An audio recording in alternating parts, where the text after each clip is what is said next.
আম হাসিবতুম আন তাদখুলুল জান্নাতা ওয়ালাম্মা ইয়াতিকুম মাসালুল লাযীনা খালাউ মিন ক্বাবলিকুম মাসসাতুহুমুল বা'সাউ ওয়াদ-দাররা ওয়াযুলজিলু হাত্তা ইয়াকুলার রাসূলু ওয়াল্লাযীনা আমানু মা'হু মাতা নাসরুল্লাহ আলা ইন্না নাসরাল্লাহি করিব। শয়তান আমাদেরকে প্রবোধ দিয়ে রাখে, কিছু ইবাদত করে আমরা মনে করছি কি আমি তো মুসলমান, আমি তো আল্লাহর বিধান পালন করি। মহান আল্লাহ বলছেন না না, কিছু পালন করা আর কিছু পালন না করা, শুধু নামাজ পড়া, হারাম থেকে বেঁচে না থাকা, শুধু যাকাত দেওয়া কিন্তু হারামের মধ্যে লিপ্ত থাকা, এটার নাম ইসলাম নয়।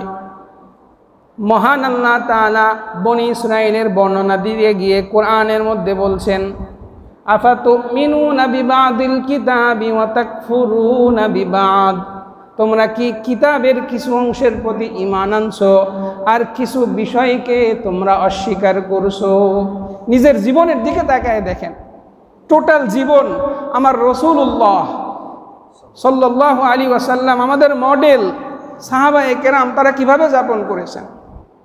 এক হাদিসের মধ্যে আসছে হযরত হানজালা ইবনে রাবি আল উসাইদি রাদিয়াল্লাহু তাআলা আনহু থেকে বর্ণিত, উনি বলেন একদা আবু বকরের সাথে আমার সাক্ষাৎ হলো। আবু বকর সিদ্দিক আমাকে জিজ্ঞেস করলেন, হ্যাঁ হানজালা তোমার খবর কি, কি অবস্থা তোমার? হানজালা বলে না ফাকা হানজালা, না ফাকা হানজালা, হানজালা মুনাফিক হয়ে গেছে। আবু বকর সিদ্দিক রাদিয়াল্লাহু তাআলা আনহু বলেন এ কি কথা, কেন তুমি এমন কথা বলছো যে তুমি মুনাফিক হয়ে গেছো? হানজালা বলে যখন রসুলের দরবারে থাকি রসুল আমাদেরকে জান্নাত জাহান্নামের কথা বলে, আখেরাতের কথা বলে, এমন অবস্থার সৃষ্টি হয় যেন আমাদের সামনে জান্নাত এবং জাহান্নাম চলে আসছে, দুনিয়ার কথা আমাদের মনে থাকে না, শুধু আখেরাত নিয়েই ব্যস্ত থাকতে মনে চায়। কিন্তু যখন রসুলের দরবার থেকে বাড়িতে চলে আসি, ক্ষেত খামার স্ত্রী স্বজন নিয়ে যখন লিপ্ত হয়ে যায়, ওই অবস্থাটা আমাদের মধ্যে আর কাজ করে না। এই জন্যে আমার আশঙ্কা হচ্ছে আমার অন্তর বুঝি মুনাফিক হয়ে গেছে। আবু বকর সিদ্দিক রাদিয়াল্লাহু আনহু বলেন ইন্না লানালকা যালিক, আমার অবস্থাও তো এমন হয়। হানজালা বলেন দুইজন ছুটতে ছুটতে রসুলের কাছে গেলাম, রসুলের কাছে প্রবেশ করে বললাম ইয়া রাসূলুল্লাহ। রসুল বলেন তোমাদের কি অবস্থা, কি হয়েছে তোমাদের? হানজালা কয় ইয়া রাসূলুল্লাহ নাফাকা হানজালা, হানজালা মুনাফিক হয়ে গেছে। আল্লাহর হাবিব বলছেন ওয়ামা যাকা, এই কথা কেন বলছো? ইয়া রাসূলুল্লাহ আপনার দরবারে থাকলে জান্নাত জাহান্নামের কথা এত পরিমাণে স্মরণ হয় যেন চোখের সামনে রয়েছে, আপনার দরবার থেকে চলে গেলে এই দুনিয়া নিয়ে ব্যস্ত হয়ে পড়ি, তাই আমার মনের খেয়াল আসছে আমি বুঝি মুনাফিক হয়ে গেছি। আল্লাহর হাবিব মুহাম্মাদুর রাসূলুল্লাহ হানজালাকে সান্ত্বনা দিয়ে বলেন ইয়া হানজালা লাউ তাদুমুনা আলা মা তাকুনুনা ইনদি ওয়া ফি যিকরি লাসাফাহাতকুমুল মালাইকাতু আলা ফুরুশিকুম ওয়া ফি তুরুকিকুম। হে হানজালা, আমার দরবারে থাকার সময় যেভাবে আখেরাতকে নিয়ে তোমরা মত্ত হও, আখেরাতের চিন্তায় পেরেশান থাকো, এই অবস্থা যদি সব সময় তোমাদের মধ্যে বিরাজ করত, আসমানের ফেরেশতারা আসমানে না থেকে দুনিয়াতে এসে তোমাদের সাথে মুসাফা করত। সুবহানাল্লাহ, এটা দুনিয়ার রীতি, অন্তরের পরিবর্তন হতে পারে, সব সময় মানসিক অবস্থা একরকম থাকে না। সব সময় জান্নাত সামনে থাকবে এমন হয়তো থাকবে না তোমার অন্তর। যদি থাকতো আসমানের নূরের ফেরেশতারা তোমাদের সাথে তোমাদের বিছানায় তোমাদের পথে ঘাটে মুসাফা করতে চলে আসতো, নেমে আসতো। সুবহানাল্লাহ, আমার কথা ওইটা না। এই হাদিসটা আমি এজন্য আপনাদেরকে শোনালাম, তাদের মানসিক অবস্থা এমন যে রসুলের দরবার থেকে চলে আসার পর অন্তরের অবস্থা একটু পরিবর্তন হলেই নিজেদেরকে মুনাফিক ভাবতে শুরু করেছে। আর আমরা তাদের তুলনায় 24টা ঘন্টার মধ্যে সবগুলা শুধু দুনিয়ার কাজেই মত্ত হয়ে আসি, আখেরাত নিয়ে ভাবার সময় নাই। অথচ শয়তান আমাদেরকে এমনভাবে গ্রাস করছে যে আমরা মনে করছি আমরা মুসলমান, আমরা জান্নাতে চলে যাব, এত সহজ।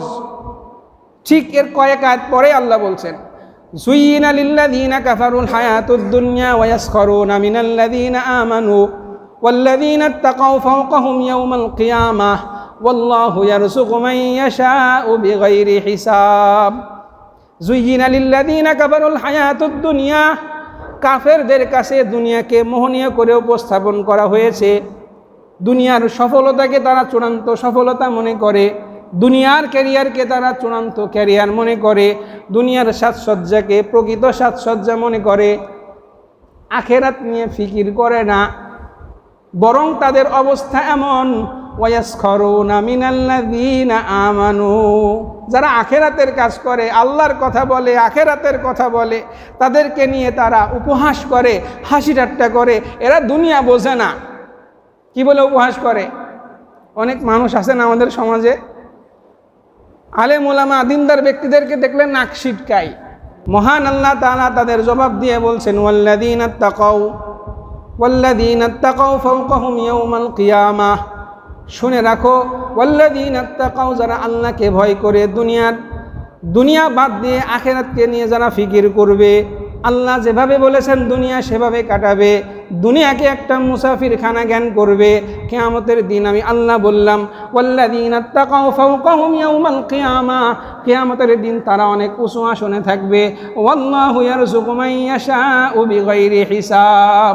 দুনিয়ার রিজিক দেখে ভুল ধারণা করো না, পশ্চিমাদের টেকনোলজি দেখে ভুল ধারণা করো না। তারা বুঝি কত এগিয়ে গেল, তারা তো সম্পদ, ঐশ্বর্যে, প্রাচুর্যে, সামাজিকতায় তারা কত উঁচুতে চলে গেল, এটা ভেবো না। আল্লাহ বলছেন, ওয়াল্লাযীনা তাকাউ ফাওকাহুম ইয়াওমাল কিয়ামাহ। আমাদের যুব সমাজ কষ্ট লাগে, মনে করে কি পশ্চিমা কোনো কান্ট্রিতে সেটেল হয়ে যাওয়াই তাদের চূড়ান্ত সফলতা, বলে কি না? চোখের সামনে গর্ব করতে দেখেছি।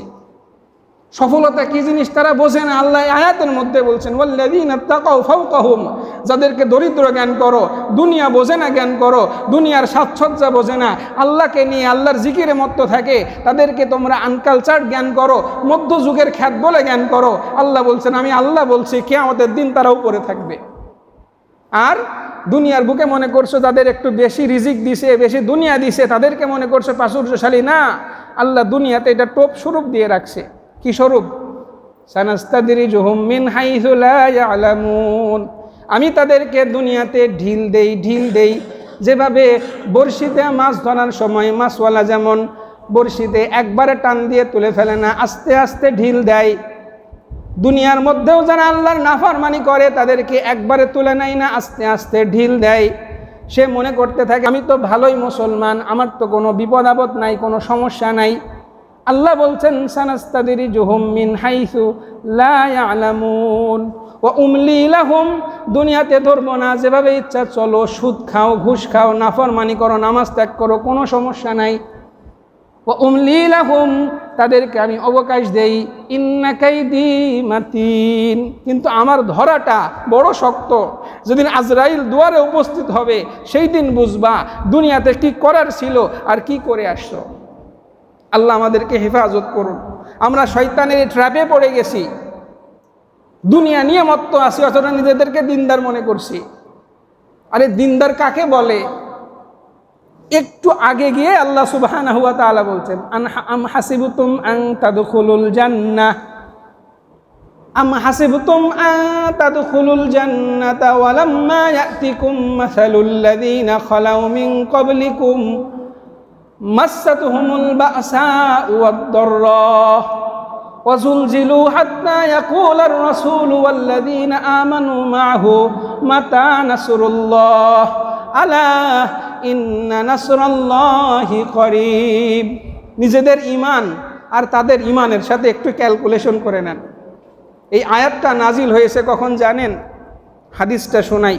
হযরত খাব্বাব ইবনুল আরুত রাদিয়াল্লাহু তাআলা আনহু, মক্কায় যখন অবর্ণনীয় নির্যাতন চলছে মুসলমানদের উপর, শুধু ঈমান আনার কারণে, শুধু আল্লাহর বিধান পালন করার কারণে যাদের জানমালের নিরাপত্তা রাখা হয় নাই, খুব মনোযোগ দিয়ে শুনবেন, শুধু ঈমান আনার কারণে, শুধু আল্লাহকে আল্লাহ বলে বিশ্বাস করার কারণে, একটু নামাজ আদায় করবে, আল্লাহর কুদরতি কদমে সিজদা দিবে, তার জন্য তাদের জানমালের নিরাপত্তা নাই।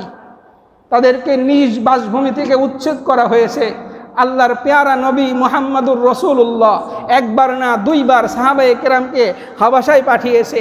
এখান থেকে জানের নিরাপত্তা সম্ভব না, চলে যাও এমন জায়গায় যেখানে কেউ তোমাকে আল্লাহর আদেশ পালন করতে বাধা দিবে না। সুবহানাল্লাহ। এহেন পরিস্থিতিতে হযরত খাব্বাব ইবনুল আরত রাদিয়াল্লাহু তাআলা আনহু আল্লাহর হাবিবের কাছে আসলেন। আল্লাহর হাবিব কাবার চত্বরে তার চাদরখানা বালিশ বানায় শুয়ে আছেন। সাহাবী আল্লাহর রসুলের শিয়রে বসে বলেন, ইয়া রাসূলুল্লাহ আলা তাস্তানসিরু বিনা, আপনি না আল্লাহর রসুল, আপনি না পৃথিবীর সর্বশ্রেষ্ঠ মানুষ, আপনি না দোয়া করলেই আল্লাহ কবুল করে নেন, আপনি কি আমাদের এই দুর্দশার জন্যে আল্লাহর কাছে একটু সাহায্য চাবেন না? আল্লাহর প্রতি ঈমান আনবো, নামাজ আদায় করব, আল্লাহর হুকুম পালন করব, এটার জন্য কাফেররা থাকতে দিচ্ছে না, একটু কি আমাদের জন্য দোয়া করবেন না? আল্লাহর নবী মুহাম্মদুর রাসূলুল্লাহ সাল্লাল্লাহু আলাইহি ওয়াসাল্লাম তাদেরকে লক্ষ্য করে বলেন, আমার সাহাবীরা, এতটুকু কষ্টতেই তোমরা অস্থির হয়ে যাচ্ছ? ও আমার সাহাবীরা, শুনে রাখো, পূর্ববর্তী নবীদের এমন উম্মত গত হয়েছে, অতিবাহিত হয়ে গেছে, শুধু ঈমান আনার কারণে যাদেরকে গর্ত খুঁড়ে তাদের মধ্যে নিক্ষেপ করা হয়েছে, লোহার বড় করাত এনে তার মাথার উপর রেখে দুখণ্ড করে ফেলা হয়েছে শুধু ঈমান আনার কারণে, লোহার চিরুনি দিয়ে গায়ের হাড্ডি থেকে মাংসগুলোকে খুলে ফেলা হয়েছে। ও আমার সাহাবীরা, ওয়াল্লাহি লা ইয়াতিম্মান্না হাদাল আমরু হাত্তা ইয়াসিরুর রাকিবু মিন সানআ ইলা হাজরামাউত লা ইয়াখাফু ইল্লাল্লাহ ওয়ালা যিবা আলা গনামিহি। সাহাবীরা শোনো, এমন দিন খুব বেশি দূরে নাই, খোদার কসম করে বলছি, তোমাদেরকে আল্লাহ এই পরিমাণ বিজয় দিবেন যে সানার, ইয়ামানের সানা থেকে হাজরামাউত পর্যন্ত একজন ঘোড়সওয়ার যে আল্লাহর প্রতি বিশ্বাস করে সে রওনা দিবে, পথের মধ্যে কোনো শত্রুর আশঙ্কা নাই, কোনো কাফেরের আশঙ্কা নাই, এমন বিজয় আল্লাহ অচিরেই দিবেন যে কোনো শত্রুর আশঙ্কা নাই। লা ইয়াখাফু আহাদান ইল্লাল্লাহ, কোনো বাঘের আশঙ্কা করবে না, তার বকরির ব্যাপারে এমন নিরাপত্তা আল্লাহ দান করবেন। ওয়ালাকিন্নাকুম তাস্তাজিলুন, কিন্তু তোমরা একটু তাড়াহুড়া করতে যাচ্ছ, এতটুকু কষ্টতেই তোমরা উদাসীন হয়ে যাচ্ছ, অস্থির হয়ে যাচ্ছ। এই প্রসঙ্গে আল্লাহ আয়াত নাজিল করেন, আম হাসিবতুম আন তাদখুলুল জান্নাহ, ও যুবক, তুমি মনে করছো এমনি জান্নাতে চলে যাবা? ইসলামের কিছু মানবে আর কিছু মানবে না, দিন মানার কারণে তোমার উপর কোনো শাস্তি আসবে না, কোনো বাধা আসবে না, তুমি এমনিতেই জান্নাতে প্রবেশ করবে, এটা ভেবেছো? ওয়ালাম্মা ইয়াতিকুম, অথচ তোমাদের কাছে এখনো আসে নাই মাসালুল্লাযীনা খালাউ মিন ক্বাবলিকুম, তোমাদের পূর্ববর্তীদের উপর যে নির্যাতন, যে নির্যাতনের স্টিম রোলার তাদের উপর চালানো হয়েছিল, এই অবস্থা এখনো তোমাদের কাছে আসে নাই। মাসাতুহুমুল বাসাউ ওয়াদ-দাররা, দুঃখ দুর্দশা রোগ ব্যাধি তাদেরকে এমনভাবে স্পর্শ করেছে, ওয়াজুলজিলু, বিভিন্ন বিপদে এমনভাবে আক্রান্ত হয়ে প্রকম্পিত হয়েছে যে হাত্তা ইয়াকুলার রাসূল, তাদের কাছে পাঠানো রসুল পর্যন্ত, ওয়াল্লাযীনা আমানু মাআহু, তার সাথে ঈমান আনা লোকগুলো বলে উঠেছে, মাতা নাসরুল্লাহ, কখন আল্লাহর সাহায্য আসবে, আল্লাহর সাহায্য কখন? আল্লাহ বলছেন, আলা ইন্না নাসরাল্লাহি করিব, জেনে রাখো আল্লাহর সাহায্য অতি নিকটে। পৃথিবীটা পরীক্ষার জায়গা, দিন পালন করতে গেলে বাধা আসবে, বাধা আসবে, জানের নিরাপত্তা থাকবে না, তারপরেও যে মুমিন ঈমানের উপর অটল থাকবে সে জেনে রাখুক আল্লাহর সাহায্য অতি নিকটে। তাদের মরতে দেরি, হয়তো দুনিয়াতেই আল্লাহ তার বিজয় দেখাবেন, অথবা মরার সাথে সাথে আল্লাহ তাদেরকে এমন মর্যাদায় আসীন করবেন যেটা কাফেররা কল্পনাও করে নাই। এটা তো আয়াতের তর্জমা, এটা তো আয়াতের শানে নুজুল। নিজের ব্যক্তিগত জীবনে একটু ক্যালকুলেশন করে দেখেন, আমার দিন পালন করতে কি আমার জানের উপর কোনো খতরা, কোনো বিপদ, কোনো আশঙ্কার সম্মুখীন আমি হয়েছি? হে যুবক, নিজেকে প্রশ্ন করে দেখেন। ওই যুবকের কথা ভাবেন যে ঈমান আনার কারণে তার মা তাকে স্বীকার করে নাই, সে মায়ের সম্পর্ক ত্যায্য করে আল্লাহর বিধান পালন করার জন্য মক্কা থেকে মদিনায় চলে গিয়েছে। বাবার বিলিয়ন বিলিয়ন সম্পত্তি পায়ে মারিয়ে সে আল্লাহর রসুলের কাছে গিয়ে সালার চট গায়ে দিয়ে জিন্দেগি যাপন করেছে। এর নাম হলো ঈমান, এর নাম হলো মুমিনের কষ্ট। আজকে নিজেকে জিজ্ঞেস করে দেখেন, কেউ নামাজ পড়তে আসলে কি আপনাকে কেউ বাধা দিচ্ছে, মারছে? হারাম থেকে বেঁচে থাকার জন্যে কেউ কি আপনাকে মারছে? আপনার জানের নিরাপত্তাকে লঙ্ঘন করেছে? একটু আরাম আয়েশের জন্যে, একটু অলসতার কারণে, একটু নফসের খাহেসাতের কারণে আমি আল্লাহর বিধানকে প্রতি পদে পদে মারিয়ে চলছি, প্রত্যাখ্যান করছি। সেই রবের সামনে গিয়ে আমি কি জবাব দিব? হয়তো বলতে পারেন আমাদের সোসাইটি, আমাদের সমাজ এমন অবস্থার তৈরি করছে, আমরা তো পেরে উঠছি না। আমি প্রায় প্রায় বলি, এই যে কথাটা মেম্বার থেকে আমি আপনাদেরকে শোনাচ্ছি, আল্লাহ জানে গত এক সপ্তাহ যাবৎ আপনাদের এমন কোনো সময় সুযোগ হয়েছে কিনা এ জাতীয় কথা আপনারা একটু বসে শুনবেন। আমার তো মনে হয় না। ব্যক্তিগত প্রচেষ্টা ছাড়া এমন কোনো মহল আমাদের সোসাইটিতে নাই যেখানে বসে যেই মানুষগুলো আপনাকে পজিটিভ ধারণা দিবে, আখেরাত সম্পর্কে সচেতন করবে, আপনার ঈমান আমল সম্পর্কে সচেতন করবে। আছে এমন জায়গা? বাজারঘাট, দোকানপাট, বাড়িঘর, অফিস আদালত, শিক্ষা প্রতিষ্ঠান, কোনো জায়গায় কেউ কি আমাকে এই পজিটিভ ধারণা দেয় যে এখনই যারা আমাকে দুনিয়া শেখাচ্ছে, আমি জানি দুনিয়া আমার জন্য স্থায়ী নয়। চোখের সামনে কত যুবককে দেখেছি স্ট্রোক করে মারা যেতে, ব্রেন স্ট্রোকে মারা যেতে, ইলেকট্রিক শক খেয়ে মারা যেতে, রাস্তায় অ্যাক্সিডেন্ট করে মারা যেতে, তবু আমার বোধোদয় হয় না, আমি নাফরমানি করেই যাচ্ছি। ওই যে বললাম, আপনি না চিন্তা করলেও আপনার পেছনে একজন আছে যে আল্লাহর সাথে চ্যালেঞ্জ করে আসছে, আল্লাহ লাউগবিয়ান্নাহুম আজমাইন, কসম করে বলছি তাদের সকলকে গোমরা করব, ইল্লা ইবাদাকা মিনহুমুল মুখলাসিন, তবে আপনার মুখলিস বান্দা ছাড়া, যাদেরকে আপনি চয়ন করেছেন, যাদের উপর আপনার রহমত আছে। নিজেকে প্রশ্ন করে দেখেন, আমি কি সেই মুখলিসদের কাতারে পড়তে পারছি? ঈমান আমল আনার কারণে আমার জীবনের উপর কতটুকু বিপদ আসছে, কতটুকু স্যাক্রিফাইস আমি আমার আল্লাহর জন্য করেছি। আমি তো সেই মানুষ, নফসের একটু ধোকা পড়লেই আমি চোখের খেয়ানত করে বসছি। আমি তো সেই মানুষ, নফসের একটু ধোকার কারণে আমি গীবতে লিপ্ত হচ্ছি। আমি তো সেই মানুষ, সম্পদের প্রতি লালসার কারণে আমি হারামের মধ্যে লিপ্ত হচ্ছি। আমি তো সেই মানুষ, একটু কষ্ট হবে শীতের রাতে উঠতে, ব্যাস একটু অলসতার কারণে আমি মহান রব্বুল আলামিনের হুকুম পালন না করে আমি ঘুমিয়ে থাকছি। বারবার আমি আমার রবের ডাককে প্রত্যাখ্যান করছি, নামাজে উপস্থিত হচ্ছি না। আমি কোন দলের মধ্যে? একটু চিন্তা করে দেখেন, কিভাবে আমি আল্লাহর সামনে দাঁড়াবো? ও যুবক, তুমি সোসাইটির দোষ দাও যে আজকে সমাজ এমন হয়ে গেছে, আমাদের বন্ধু বান্ধব এমন হয়ে গেছে, দিন পালন করলে তারা বাঁকা চোখে তাকায়। দিন পালন করলে সমাজ এত অধপতনের গহ্বরে চলে গিয়েছে যে আজকে একজন যুবকের অবৈধ সম্পর্ক থাকাটাই স্বাভাবিক হয়েছে। নাউযুবিল্লাহি মিন যালিক। আরও শোনা যায় একাধিক অবৈধ সম্পর্কে লিপ্ত। কিভাবে তুমি আল্লাহর সামনে গিয়ে দাঁড়াবে? মহান আল্লাহ তো বলেছেন, ওয়ালা তাকরাবুল ফাওয়াহিশা মা যাহারা মিনহা ওয়া মা বাতান। যুবক, তুমি যখন গাড়িতে যাও কানের মধ্যে ইয়ারফোন লাগায় গান শুনতে শুনতে যাও। আল্লাহর ভয় কি তোমার নাই? এই গাড়িটা এখনই অ্যাক্সিডেন্ট হয়ে গেলে আমার জায়গা হবে কোথায়? এমনও শোনা যায়, যুবক তুমি রেল লাইনে বসে কানের মধ্যে ইয়ারফোন দিয়ে গান শুনছো, ট্রেন এসে পিষে দিয়ে চলে গেছে।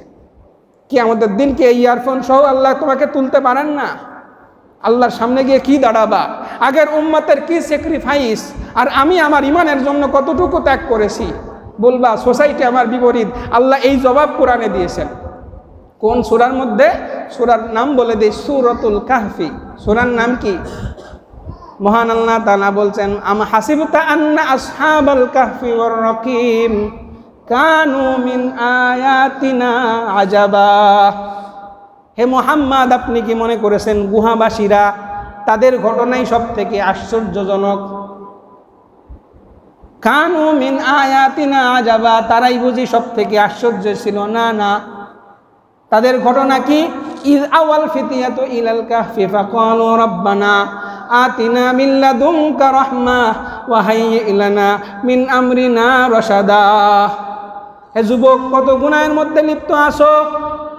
তোমার বন্ধু তুমি দিন পালন করতে গেলে বাঁকা চোখে তাকায়, তুমি টাকনুর উপরে কাপড় পরলে তোমাকে আনকালচার্ড ভাবে, তুমি আল্লাহর সুন্নাত, আল্লাহর রাসূলের সুন্নাত দাড়ি রাখলে মানুষেরা বাঁকা চোখে তাকায়। এই জন্যে তুমি হতোদ্যম হয়ে যাচ্ছ, আল্লাহর হুকুমকে লঙ্ঘন করছো। তুমি কি শোনো নাই সেই যুবকের কথা?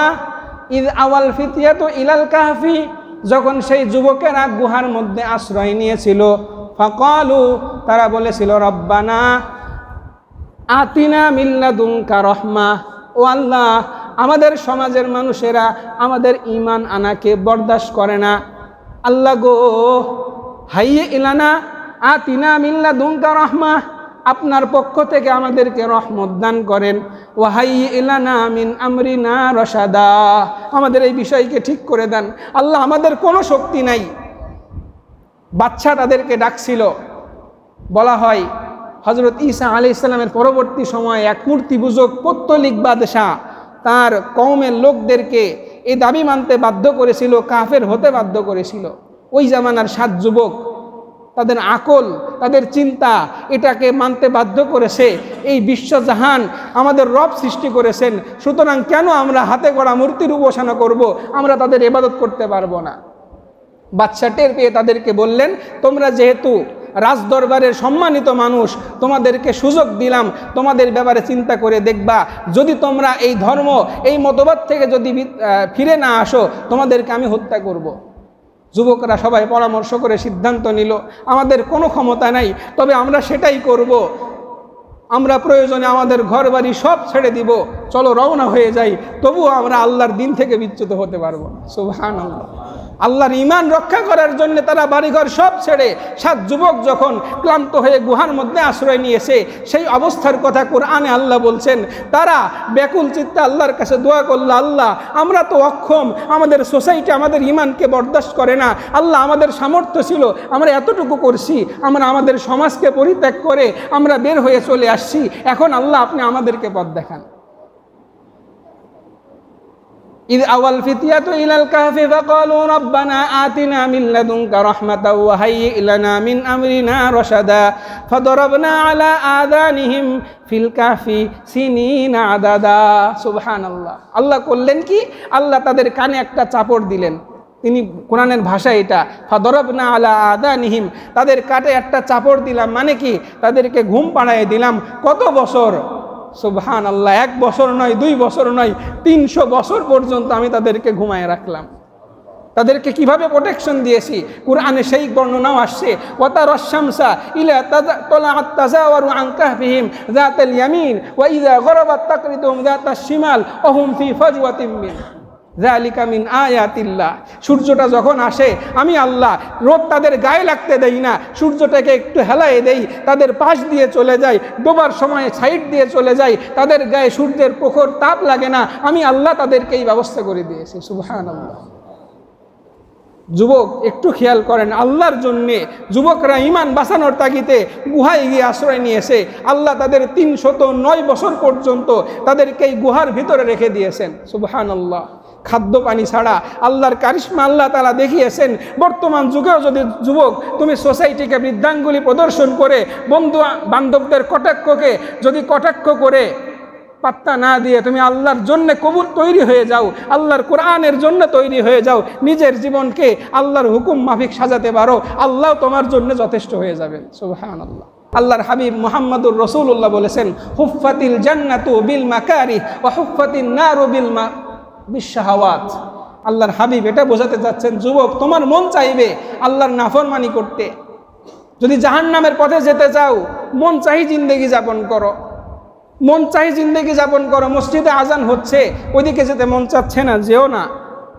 তোমার মন চাচ্ছে একটা হারাম জিনিস দেখতে, তুমি হারাম জিনিস দেখো, হারাম রিলেশন করো। মন চাচ্ছে হারামে লিপ্ত হতে, হারাম খাও। মন চাচ্ছে সুদ খেতে, সুদ খাও। মন চাচ্ছে অপরকে ঠকাতে, ভেজাল মেশাতে, মানুষের সম্পদ অবৈধভাবে জবরদখল করতে, কোনো সমস্যা নাই। মন চাচ্ছে গীবত করতে, করো। চোখের খেয়ানত করো, জিনা করো, ফাহিশা কাজ করো। তোমার মন যা চাচ্ছে তাই করো, সরাসরি জাহান্নামে চলে যাবে।